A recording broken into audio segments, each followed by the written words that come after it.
The government, through the NNPC, is the major operator in Nigeria's downstream sector, owning all the refineries, pipelines, depots and major infrastructure except petrol stations.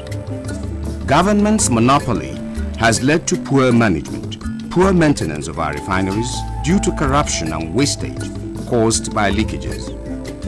Our 4 refineries currently supply less than 10% of petrol consumed in Nigeria, and as such, government imports fuel at great costs.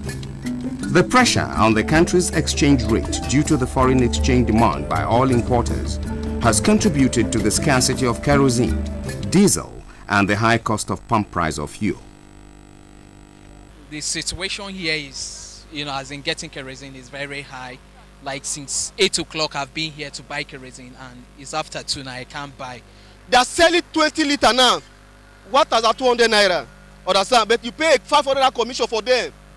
You understand? If you carry like 4 keg now, you give the 2,000 commission. You understand?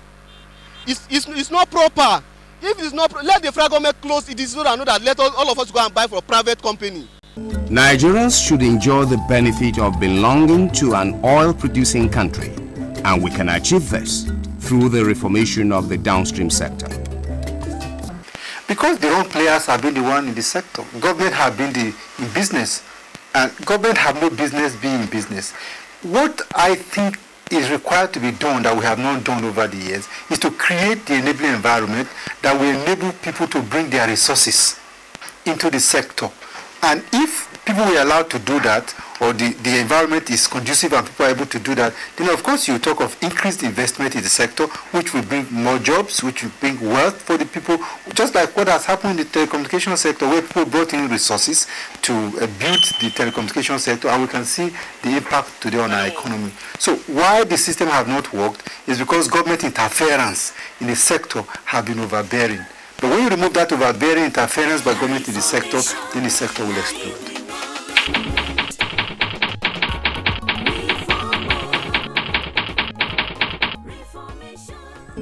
This means reducing government's undue participation in the downstream sector.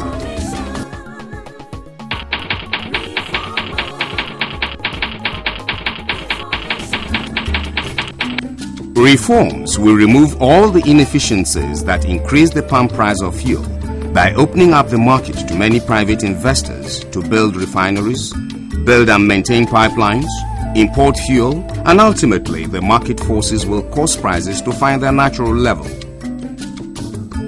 However, government will assume a regulatory role to maintain standards and control in the industry. To appreciate why the reform is necessary, consider the current situation with the telecommunication industry. Before the reform, only very rich Nigerians could afford phone lines. But today, the common man can reach friends, families and relatives anywhere in the world. Is it not better to fix the refineries than privatize? The simple answer is no. Given the failure to keep the refineries working despite the billions spent on turnaround maintenance, it is clear that no half measures will work. Therefore, without total reformation of the downstream sector, the wrong people will keep gaining and the good people of Nigeria will keep suffering. Government has widely consulted various groups and stakeholders and organized labor to ensure inclusiveness. Based on these consultations, intervention measures to mitigate the impact of any short-term increases are being worked out.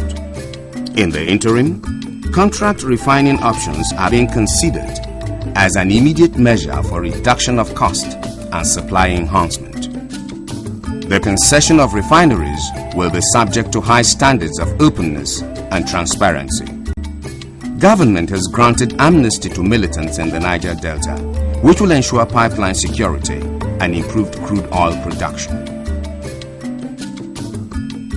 Over 1.2 trillion naira was spent on subsidy payments between 2006 and 2008, which is larger than the capital budget for the period. It could have financed 45,000 kilometers of roads, 5,000 megawatts of power, and 615,000 blocks of classrooms. The benefit of subsidy does not get to most of the intended target, the common man on the street. Rather, the real beneficiaries are few marketers, some importers who inflate prices, and smugglers who divert tons of oil to neighboring countries. The resources used for huge subsidy payments will be channeled to infrastructures. Competition will set in, and ultimately, supply will increase and prices will fall. It is estimated that about 10,000 jobs will be created initially. Moreover, the private sector will run the existing refineries more efficiently and profitably. This will end once and for all the many problems that are preventing Nigerians from getting kerosene, gas, and other petroleum products regularly at affordable prices in every part of the country. Nigerian people, we don't suffer too much. Every day wahala for fuel matter. Now what we go do to make life better? Na reformation, na here we want. Make we reform, oh.